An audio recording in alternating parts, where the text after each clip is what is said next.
আসসালামু আলাইকুম। এই যে আজকে তোমরা কৃষি গুচ্ছ পরীক্ষা দিয়ে আসলা, আমারই হচ্ছে মাথায় হাত। কেন?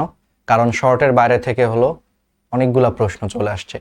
আমি আজকে সারাদিনে প্রশ্নগুলা দেখলাম যে শর্টের বাইরে থেকে মোটামুটি 20টার মতো প্রশ্ন আসছে, মানে শর্টের বাইরে থেকে। তখন আমার মনে হলো আচ্ছা ঠিকই আছে, একদিক থেকে তো ঠিক আছে, কারণ তোমরা 24 ব্যাচ। মানে দুঃখ করে হইলেও বলতে হয়, তোমাদের আসলে মানে ভাগ্যটাই কেন জানি আমার কাছে খারাপ মনে হয় আর কি, বুঝছো? তো আসলে আর কি বলবো বলো। তাইলে এই যে অন্য যে কোনো ব্যাচে শর্টের বাইরে থেকে যেখানে কৃষিতে একদম কম প্রশ্ন আসতো, 2 3 4 5 মানে সর্বোচ্চ 4 5টা বেশি প্রশ্ন আসতো না, তোমাদের প্রায় 20টার মতো প্রশ্ন শর্টের বাইরে থেকে আসে। তো এতগুলো প্রশ্ন যদি শর্টের বাইরে থেকে আসে, স্বাভাবিক যারা মেডিকেল প্রিপারেশন নিয়েছে তাদের একটু অ্যাডভান্টেজ আসছে। কারণ মেডিকেল প্রিপারেশন যারা নিয়েছে তারা ফুল সিলেবাসটা অন্তত হালকা পাতলা হইলেও পড়ছে, ওদের হয়তো বা একটু বেটার প্রিপারেশন ছিল শর্টের বাইরের চ্যাপ্টারগুলোর জন্য। কিন্তু যারা পিওরলি হচ্ছে ইঞ্জিনিয়ারিং বা ভার্সিটি প্রিপারেশন নিছে, ইঞ্জিনিয়ারিং বা ভার্সিটি প্রিপারেশন কিন্তু মূলত শর্ট সিলেবাস কেন্দ্রিক হয়, তাদের জন্য কিন্তু প্রশ্নটা একটু বেশি কঠিন ছিল। তো সবকিছু মিলে যেহেতু আসলে শর্টের বাইরে থেকে আসলে প্রশ্ন এবার কম্পারেটিভলি বেশি আসছে, তো এই জন্য আমি যেটা বুঝতে পারছি যে এই বছরের কাটমার্ক নিঃসন্দেহে কমবে। ঠিক আছে? তো এই জন্য যারা শর্টের চ্যাপ্টারগুলো থেকে যারা ভালো দাগাইতে পারছো, অর্থাৎ শর্ট সিলেবাস থেকে যেই প্রশ্নগুলো আসছে এইগুলা আজকের পরীক্ষায় যারা ভালো মতো দাগাইতে পারছো, তারা আসলে চান্স পাওয়ার দৌড়ে এগিয়ে থাকবে। কিন্তু এখন কাহিনী হচ্ছে ভাই, কত কাটমার্ক হইতে পারে? আমি জানি পরীক্ষা দেওয়ার পরে একটা প্রশ্ন আমাদের কমন প্রশ্ন, ভাই কাটমার্ক কত, কাটমার্ক কত, কাটমার্ক কত, এত কিছু বাদ দিয়ে। তো এটা বলার জন্যই আসলে এই ভিডিওটা। দেখো, গত বছরের আমি যদি মোটামুটি একটা রাফ এস্টিমেশন করি, গত বছরের মোটামুটি তোমার কাটমার্ক ছিল 70-এর আশেপাশে, আমি ধরলাম 70। এটা হলো গত বছর 100 মার্কসের পরীক্ষায় গত বছরের কাটমার্ক ছিল হচ্ছে 70-এর মতো। আচ্ছা, তাহলে এই বছর তো আমি বললাম যে নিঃসন্দেহে কমবে, যেহেতু শর্টের বাইরের চ্যাপ্টার থেকে বেশ কিছু প্রশ্ন, প্রায় 20টার মতো প্রশ্ন আসছে শর্টের বাইরের চ্যাপ্টার থেকে। তাহলে ডেফিনেটলি কি হবে, গত বছরের যে কাটমার্ক ছিল 70 100 মার্কসের মধ্যে পরীক্ষার, আমি শুধু এটা পরীক্ষা আলোচনা করতেছি, এখানে জিপি এর হিসাবটা বাদ, শুধু পরীক্ষার আলোচনা করতেছি, তাহলে সেই ক্ষেত্রে এটা 70-এর থেকেও কমবে। ঠিক আছে? আচ্ছা, তাহলে 70-এর থেকে এটা কত কমতে পারে? আচ্ছা, এই বছর বায়োলজির প্রশ্নটা কিন্তু মোটামুটি সহজ আসছে, কিন্তু বাকিগুলো কম্পারেটিভলি কিন্তু একটু কঠিন আসছে। তো সেই ক্ষেত্রে আমার কাছে যেটা মনে হয়, মানে ফ্র্যাঙ্কলি যদি আমি তোমাকে বলি, এই যে টোটাল যে মানে 70, এখান থেকে হচ্ছে 7 থেকে 8 মার্ক কমে যেতে পারে। কত কমতে পারে? কাট মার্ক হচ্ছে 7 থেকে 8 মার্ক তোমার কমতে পারে। তাহলে 7 থেকে 8 মার্ক কমলে, তাহলে 70 থেকে 7-8 মার্ক বিয়োগ করলে, তাহলে এই বছরের কাট মার্ক, আমার ধারণা, আমি আবারও বলে দিচ্ছি, এটা কিন্তু আমার ব্যক্তিগত ধারণা, এটার সাথে যে হুবহু মিলবে না, আমরা কেউই ভবিষ্যৎ জানি না। ঠিক আছে? তো বুঝতেই পারতেছো যে এইটাই যে হবে তা না, কিন্তু এটা আমার এক্সপিরিয়েন্স থেকে, আমার অনুমান থেকে এবং প্রশ্নের কোয়ালিটি দেখে, সবকিছু দেখে এবং গত বছরের হিসাব সবকিছু মিলিয়ে অনেকগুলো ফ্যাক্টর মাথায় রেখে আমার কাছে মনে হয়েছে গত বছরের থেকে 7-8 মার্ক কমতে পারে। তো সেই ক্ষেত্রে হচ্ছে তোমার 62 63 বা এটার সাথে তুমি +-2 দিয়ে রাখো। +-2 বলতে ভাই এর থেকে 62 বা 63 বলতেছে, এর থেকে 2 মার্ক বেশিও কাটমার্ক হয়ে যেতে পারে, বা এর থেকে 2 মার্ক হচ্ছে তোমার কমতেও পারে। মানে বুঝতেই পারতেছে, একদম তো এক্স্যাক্টলি আমি আসলে বলতে পারবো না ভাই কত, মানে আমার কথাটা কি বুঝছো? এটা তুমি ধরে রাখো। তার মানে রেঞ্জে যদি আমাকে কেউ বলতে বলে, আমি রেঞ্জে বলবো যে ভাই 60 থেকে 64 65 এই রেঞ্জের মধ্যেই কাটমার্ক থাকবে। আর যদি এক্স্যাক্টলি কেউ বলো 60 এবং 65-র মাঝামাঝি একটা আমি অপশন বেছে নিব, 62 বা 63, এটা আমার অনুমান আর কি। ঠিক আছে? এবং এই অনুমানের উপর ভিত্তি করে আমি তো বলছি যে বেশ কয়েকটা কারণে আমি অনুমানটা করছি। তবে তারপরও আসলে শর্টের বাইরে থেকে এবার বেশ কিছু প্রশ্ন চলে আসায় আসলে মানে এই অনুমানগুলো এগুলো নাও কাজ করতে পারে। কারণই যে বলছি যে মেডিকেলের যারা প্রিপারেশন নিছে তাদের অ্যাডভান্টেজটা একটু বেশি, কারণ তারা শর্টের বাইরের চ্যাপ্টারগুলো মেডিকেল অ্যাডমিশনের জন্য একবার হইলেও দেখছে। তো তাদের জন্য ওই যে 20টা প্রশ্ন শর্টের বাইরে থেকে আসছে, তার মধ্যেও কিছু কিছু প্রশ্ন তারা হয়তো পেরে গেছে, যেহেতু মেডিকেলের জন্য পড়ছিল শর্টের বাইরের চ্যাপ্টার। কিন্তু যারা একদম পিওর ভার্সিটির প্রিপারেশন নিছে বা পিওর ইঞ্জিনিয়ারিং এর প্রিপারেশন নিছে, তারা কিন্তু আসলে শর্ট সিলেবাস কেন্দ্রিক ছিল। ইঞ্জিনিয়ারিং বা ভার্সিটির প্রিপারেশন কিন্তু শর্ট সিলেবাস কেন্দ্রিক থাকার কারণে তারা কিন্তু এর বাইরের মানে চ্যাপ্টারগুলো থেকে কিন্তু তারা একটু বেশি স্ট্রাগল করছে মেডিকেল অ্যাসপিরেন্টদের তুলনায়। সো তাদের জন্য কিন্তু একটু আসলে টাফ হয়েছে। তো সবকিছু মিলে আমার কাছে মনে হয় এটা। তোমাদের কাছে কত মনে হয় তোমরা আসলে কমেন্টে জানাইতে পারো। এবং তার থেকেও বড় কথা যে আসলে তোমরা 24 ব্যাচ, আসলে কি আর বলবো, তোমাদের মানে 24 ব্যাচের আসলে আমি একটা জিনিস মানে লাগে যে তোমাদের দেখো, সেই যে তোমাদের এইচএসসি পরীক্ষা থেকে আসলে শুরু হলো একটার পর একটা ঝামেলা, সেই ঝামেলা আসলে শেষ হচ্ছেই না, কোনো না কোনো মানে তোমাদের বেলাই কেন জানি আনপ্রেডিক্টেবল। কেন কেন কেন তোমাদের বেলাতেই কেন? তোমাদের বেলাতেই আনপ্রেডিক্টেবল হচ্ছে সবকিছু, একাডেমিক, অ্যাডমিশন, এইচএসসি সবকিছু আনপ্রেডিক্টেবল হয়েছে। তোমাদের এইচএসসি পরীক্ষাটাও পুরোপুরি হইলো না, ঠিক আছে? তোমাদের হচ্ছে যে অ্যাডমিশনটাও কিরকম জানি মানে সবকিছু আসছে। তোমাদের মেডিকেল অ্যাডমিশনে যা মার্কস এক্সপেক্ট করছিল তার থেকে সবারই অনেক কম আসছে। তারপরে কি হইলো, চট্টগ্রাম বিশ্ববিদ্যালয়ের পরীক্ষা বাংলা ইংলিশ স্মরণকালে সবচেয়ে কঠিন প্রশ্ন করলো তোমাদের সময়, ঠিক আছে? তারপরে এই যে কৃষিও দেখো শর্টের বাইরে থেকে এতগুলো প্রশ্ন দিয়ে দিল, যেটা আগের 3-4 বছরে কখনো দেয় নাই। মানে সবকিছু আনপ্রেডিক্টেবল। সো তোমাদেরকে আসলে না, এখন আমার সত্যি কথা বলি, তোমাদেরকে কোনো কিছু নিয়ে সাজেশন দিতে আমার নিজেরই ভয় লাগে এখন 24 ব্যাচকে সাজেশন দিতে, যে ভাই বলবো একটা, তোমরা তো 24 ব্যাচ কি না কি আসবে। যাই হোক, তাইলে আশা করি এই জিনিসটা একটু মাথায় রাখো, মন খারাপ করার কিছু নাই। দেখো, তোমাদের সামনে এখনো রাজশাহী বিশ্ববিদ্যালয় আছে, তোমাদের সামনে এখনো হলো খুলনা ইউনিভার্সিটি আছে, তোমাদের সামনে এখনো কুমিল্লা বিশ্ববিদ্যালয় আছে, তোমাদের সামনে এখনো জিএসটি আছে। তোমাদের মধ্যে যারা সেকেন্ড টাইম দিবা, সেকেন্ড টাইম মেডিকেল দিতে পারবা, সেকেন্ড টাইমে তোমরা আবার কৃষিতে দিতে পারবা, অনেক অপশন আছে। সো এখনই প্লিজ আমি লাস্ট একটা কথাই বলি, হতাশ হয়ে যাও না। যাদের পরীক্ষা আজকে খারাপ হয়েছে, ভাই আমার চান্স হবে না, হতাশ হয়েও না। সামনে আরো অনেকগুলো অপরচুনিটি আছে। তুমি যদি এখন হতাশ হয়ে যদি যাও, তাহলে এই সামনের অপরচুনিটিগুলোও তুমি হাতছাড়া করে ফেলবা। আর যদি নিজেকে একটু শক্ত রাখো যে ভাই, রাহাত ভাই তো বলছেই, সামনে হচ্ছে কি আছে, রাজশাহী ইউনিভার্সিটি আছে, সামনে জিএসটি আছে, সামনে তোমার খুলনা ইউনিভার্সিটি আছে, কুমিল্লা বিশ্ববিদ্যালয় আছে, সেকেন্ড টাইম মেডিকেল আছে, সেকেন্ড টাইম কৃষি আছে, বা সেকেন্ড টাইমে আরো অনেক জায়গায় তুমি পরীক্ষা দিতে পারবা। এগুলো সব তোমার সামনে এখনো সুযোগ। কেন পারবা না রে ভাই? নিজেকে চেঞ্জ করতে সর্বোচ্চ কি লাগে? 7 দিনই যথেষ্ট। 7 দিনের মধ্যেই নিজেকে পরিবর্তন করে ফেলা যায়। পড়াশোনার যে ফ্লো, এটা 7 দিন 14 দিনের মধ্যেই কিন্তু এটাকে চেঞ্জ করে ফেলা যায়। সো যাদের অবস্থা এখনো খারাপ, ঘুরে দাঁড়াও, অনেকগুলো পরীক্ষা এখনো সামনে বাকি, অবশ্যই সম্ভব এবং একদম বেস্ট রেজাল্ট করা সম্ভব, ঠিক আছে?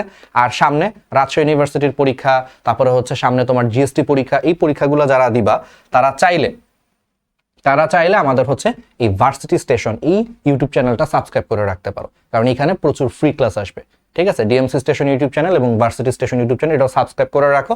আপাতত আমরা ক্লাসগুলো ডিএমসি স্টেশন ইউটিউব চ্যানেলে দিচ্ছি, গাইডলাইনগুলো দিচ্ছি, কিন্তু আস্তে আস্তে একটা সময় সব কিছু ভার্সিটি রিলেটেড যত কিছু আছে, তোমরা যারা সেকেন্ড টাইম দিবা, সেকেন্ড টাইমেও তো আরো অনেক ভার্সিটিতে পরীক্ষা দিবা, সব কিছু আস্তে আস্তে এই ইউটিউব চ্যানেলে তোমরা পাবা।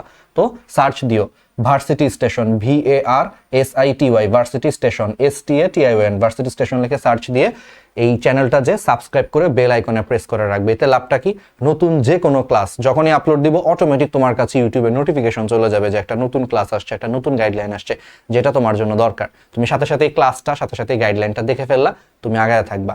আর যারা সামনে রাজশাহী ইউনিভার্সিটি, জিএসটি যারা পরীক্ষা দিবা, ঠিক আছে, তারা হয়তো বা কোনো একটা এক্সাম ব্যাচে যুক্ত হইতে পারো। আমরা রাজশাহী ইউনিভার্সিটি জিএসটির জন্য ফ্রি ক্লাস নিয়ে আসবো। কৃষিতে যেরকম তোমাদের পাশে ছিলাম বড় ভাই হিসেবে, ইনশাল্লাহ আমি বেঁচে থাকতে তোমাদের জন্য ফ্রি ক্লাস, ফ্রি কোনো কিছু কখনো অফ হবে না। আমরা তোমাদের জন্য আসি, সাথে এক্সাম ব্যাচও থাকবে। সেই এক্সাম ব্যাচও ফ্রি বলা যায়। এই যে গতকাল আমরা হচ্ছে অ্যাগ্রি কনফিডেন্স বুস্ট এক্সামও নিয়েছিলাম, সেটা রেজাল্ট এখনো দেখো শো করতেছে। তোমরা এক্সাম ব্যাচ মাত্র 249 টাকায় হচ্ছে নিয়ে ফেলতে পারো। এখানে রাজশাহী ইউনিভার্সিটির এক্সাম দিতে পারবা, সামনের জিএসটির এক্সাম দিতে পারবা, ঠিক আছে? আর যারা অলরেডি যুক্ত হয়ে গেছিল অ্যাগ্রির সময়, যারা আমাদের সাথে যুক্ত ছিল এক্সাম ব্যাচে, 250 টাকার এক্সাম ব্যাচে যুক্ত ছিল, তাদের জন্য আর কিনা লাগবে না। তারা অটোমেটিক রাজশাহী ইউনিভার্সিটির পরীক্ষা, অটোমেটিক হচ্ছে জিএসটির এক্সাম ব্যাচ অটোমেটিক তারা পেয়ে যাবা। আর যারা যুক্ত হও নাই, তারা যুক্ত হয়ে যেতে পারো মাত্র 249 টাকায়। এই টাকাটা জাস্ট ওয়েবসাইটে, যেহেতু পরীক্ষা হবে, ওয়েবসাইটের কিছু খরচপাতি আছে, টাইপিস্ট টাইপ করে প্রশ্ন, আবার ওয়েবসাইটের কিছু চার্জ আছে, প্রত্যেক বছর নির্দিষ্ট চার্জ দিতে হয়। এই চার্জের জন্য নেওয়া, প্লাস হচ্ছে তোমাদেরকে একটু হচ্ছে যাতে একটু মনে করো যে তোমাদের গায়ে লাগে। একদম যদি ফ্রিতে দিতাম কি হতো জানো, এক্সাম জীবনও দিতা না। তুমি একটা এক্সাম দিতে আর পুরা দিতা না। আর একটা দুইটা এক্সাম দিলে তো হবে না, তোমাকে ফুল রুটিন অনুযায়ী এক্সাম দিতে হবে। সবগুলা চ্যাপ্টার ধরে ধরে তোমাকে রাজশাহী ইউনিভার্সিটি জিএসটির এক্সাম দিতে হবে। এই জন্য যাতে সামান্য হলেও গায়ে লাগে যে ভাই আমি যতই কম হোক, মাত্র 249 টাকা হইলেও তো আমি দিছি, এটা যাতে গায়ে লাগে। তো এটার জন্য www.dmcstationbd.com, DMC Station STATION, DMC Station BD.com এ চলে যাবা। গুগল ক্রোম ব্রাউজার, ক্রোমে যদি কোনো সমস্যা হয় অপেরা মিনি ব্রাউজারে চলে যাবা। গুগল ক্রোম অথবা অপেরা মিনি ব্রাউজার দিয়ে www.dmcstationbd.com লিখে সার্চ দিয়ে তোমরা এই ডান দিকের কোনায়, তোমরা অলরেডি জানো, এখানে হচ্ছে লগ ইন বা রেজিস্ট্রেশন করে নিবা। আর লগ ইন বা রেজিস্ট্রেশন করা থাকলে এখানে ড্যাশবোর্ড লেখাটা উল্লেখ আসবে। ফোন নম্বর দিয়ে লগ ইন বা রেজিস্ট্রেশন করে নিবা, যদি আগে কখনো করা না থাকে। দেন নিচে চলে যাবা, দেন তুমি এই যে বিস্তারিত দেখোতে ক্লিক করবা। বিস্তারিত দেখোতে হচ্ছে ক্লিক করে এই যে কোর্সটি কিনুনে ক্লিক করে তুমি হচ্ছে বিকাশ দিয়ে এই যে পে এখানে ক্লিক করলেই তুমি দিতে পারবা। আমি তো কিনে রাখছি এখানে এই জন্য। আর যদি এখানে লগ ইন বা রেজিস্ট্রেশন করা না থাকে, তুমি যখন এই বাটনে চাপ দিবা তোমাকে ফোন নম্বর চাবে। তো সেই ফোন নম্বরটা দিয়ে তুমি লগ ইন বা রেজিস্ট্রেশন করে দেন তুমি একই পদ্ধতি অ্যাপ্লাই করে এখানে পে করে দিবা। ঠিক আছে, ফোন নম্বর দিয়ে আগে লগ ইন বা রেজিস্ট্রেশন করতে হয়। না করা থাকলে এখানে ক্লিক করলে দেখবা তোমার ফোন নম্বর চাচ্ছে, বলতেছে লগ ইন করতে বা রেজিস্ট্রেশন করতে, করে নিবা। দেন তুমি পে করে তুমি পাবা। সমস্ত পরীক্ষা তুমি এই ওয়েবসাইটে দিতে পারবা। ওয়েবসাইটেই পরীক্ষার রুটিন, ওয়েবসাইটেই এক্সামের লিডার বোর্ড, ওয়েবসাইটেই সলভশিট ডাউনলোড, সবকিছু তুমি করতে পারবা। ওকে, আর যারা সেকেন্ড টাইম মেডিকেলের প্রিপারেশন নিবা, তোমাদের মধ্যে অনেকেই আছো, এই বছর তোমরা কি জানো যে সারা বাংলাদেশে অনলাইন প্ল্যাটফর্মগুলোর মধ্যে সবচেয়ে বেস্ট রেজাল্ট হয়েছে আরটিডিএস থেকে মেডিকেল অ্যাডমিশনের জন্য। আলহামদুলিল্লাহ, টপ 20-এর মধ্যে 9 জন চান্স পাইছে এবং সবকিছু মিলায় 2345+ ছাত্রছাত্রী চান্স পাইছে, যেটা অনলাইনে মেডিকেল প্ল্যাটফর্মদের মধ্যে সর্বোচ্চ। এবং সেকেন্ড টাইমের যে বেস্ট রেজাল্ট ছায়া, জাতীয় মেধায় 33তম, ও আমাদের একদম শুরু থেকে শেষ পর্যন্ত আমাদের স্টুডেন্ট ছিল আরটিডিএস এ, এবং এই বছর আরটিডিএস ও মেন্টর হিসেবে আছে, সেকেন্ড টাইমারদের মেন্টর হিসেবে থাকতেছে। তো তোমরা যদি সেকেন্ড টাইম মেডিকেল ব্যাচে যুক্ত হইতে চাও, সম্পূর্ণ নতুন সেকেন্ড টাইম মেডিকেল ব্যাচ আসতেছে, যেটা তোমার জিএসটির পরে শুরু হবে, অর্থাৎ 15 বা 16 মেতে ওরিয়েন্টেশন হবে। জিএসটি পরীক্ষা 9 তারিখ, তাহলে 9 তারিখের পরে 15 বা 16 মে থেকে সম্পূর্ণ নতুন মেডিকেল সেকেন্ড টাইম ব্যাচ চালু হবে। যারা একদম এখন সামনের এই অ্যাগ্রির পরে বা রাজশাহী ইউনিভার্সিটির পরে বা জিএসটির পরে একদম নতুন করে মেডিকেল প্রিপারেশন নিতে চাও, তাদের জন্য কিন্তু এটা একদম সেরা অস্ত্র, সেরা হাতিয়ার। তো তারা www.rtdslive.com live.com এ চলে যাবা। চলে যে সে আগের মতোই ডান দিকের কোনায় লগ ইন বা রেজিস্ট্রেশন অপশনে ক্লিক করে ফোন নম্বর দিয়ে লগ ইন বা রেজিস্ট্রেশন করে নিবা। তারপরে হোম স্ক্রিনে একটু জেলেই দেখতে পারবে এই যে সম্পূর্ণ নতুন এই যে এইচএসসি, আচ্ছা সরি, এটা তো প্রি মেডিকেল ব্যাচ, সম্পূর্ণ নতুন সেকেন্ড টাইম ব্যাচ তুমি করতে পারবা। এখানে 5.OS দেখাচ্ছে, তুমি ক্লিক করলে এটা নতুন আর কি। ঠিক আছে, তুমি বিস্তারিত দেখোতে ক্লিক করবা, দেখে নিবা second time medical batch for HSC 24 সম্পূর্ণ নতুন, বিস্তারিত দেখোতে ক্লিক করবা। দেন এই যে কোর্সটি কিনুনে তুমি ক্লিক করবা, ব্যাস কিনে ওই আগের মতোই তুমি নিতে পারবা। ঠিক আছে, এই যে পে এখানে ক্লিক করে তুমি নিয়ে ফেলতে পারবা সম্পূর্ণ নতুন সেকেন্ড টাইম মেডিকেল ব্যাচ, যেটা মে মাসের 16 বা 15 তারিখে ওরিয়েন্টেশন হয়ে দেন ক্লাস শুরু হবে 2-3 দিন পরে, অর্থাৎ মের 19-20 তারিখ থেকে ক্লাস শুরু হবে। ঠিক আছে, সম্পূর্ণ নতুন। কিন্তু এর আগে যদি কেউ ভর্তি হও, তাহলে আমাদের যে চলমান যে সেকেন্ড টাইম ব্যাচটা আছে মেডিকেলে, তুমি সেখানে ক্লাস করতে পারবে। অর্থাৎ তুমি যদি আজকে ভর্তি হও, আজকে থেকেই তুমি ক্লাস করতে পারবে আমাদের চলমান যে সেকেন্ড টাইম ব্যাচ আছে সেই ব্যাচে। পরে যখন মের 16 তারিখের পরে নতুন ব্যাচ শুরু হয়ে যাবে, তোমাকে ওই ব্যাচে আমরা শিফট করে দিব, তখন তুমি আবার একদম নতুন থেকে ক্লাস করতে পারবা। আমার কথাটা কি বুঝতে পারতেছো?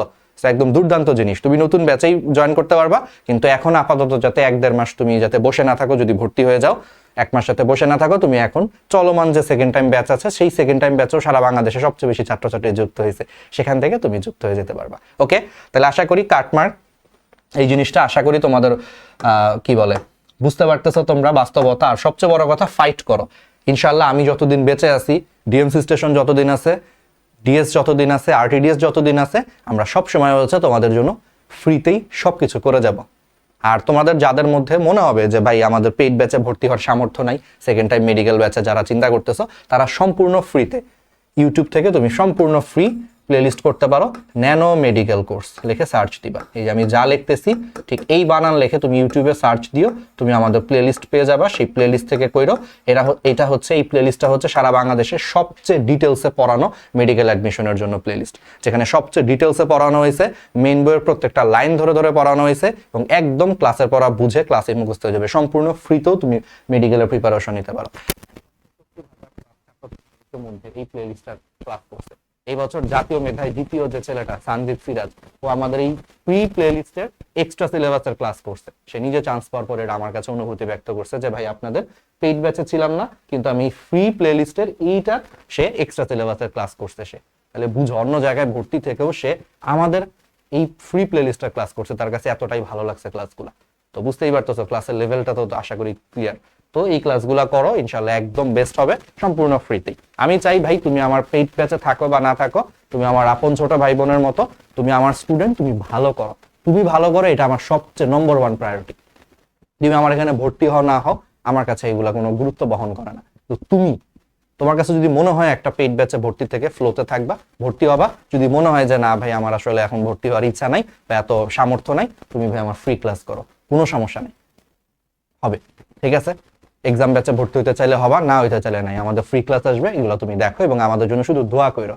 ঠিক আছে, ওকে, তাহলে ভালো থাকো সবাই, সুস্থ থাকো।